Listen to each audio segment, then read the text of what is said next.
మనం చేసింది తప్పు శైలు. ఇలా ఎన్ని రోజులు దాచిపెడతాం? పక్క రూమ్ అన్నా.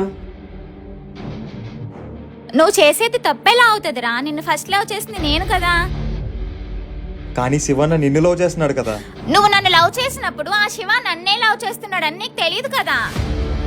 పోనీ నేను నిన్ను లవ్ చేసినప్పుడు శివ నువ్వు క్లోజ్ అన్న విషయం కూడా నాకు తెలీదు. అది తప్పేలా అవుతుంది?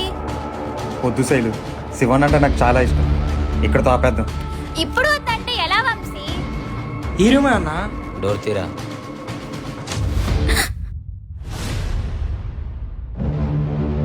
టైం అయింది కదా శైలు, ఒక్కదాని ఏం చేస్తున్నావు? రికార్డ్ రాస్తున్నా శివ, వచ్చేస్తున్నా. ఫోన్ లిఫ్ట్ చేసి సమాధానం చెప్పాలి కదా. ఫోన్ సైలెంట్ లో ఉంది శివ. కదా అన్నా, ఏంట్రా ఇది? ఈరోజు శైలుతో పాటు వంశీ గారు కూడా రూమ్ లో ఉన్నాడన్నా. సీసీ కెమెరాలో రికార్డ్ అయింది.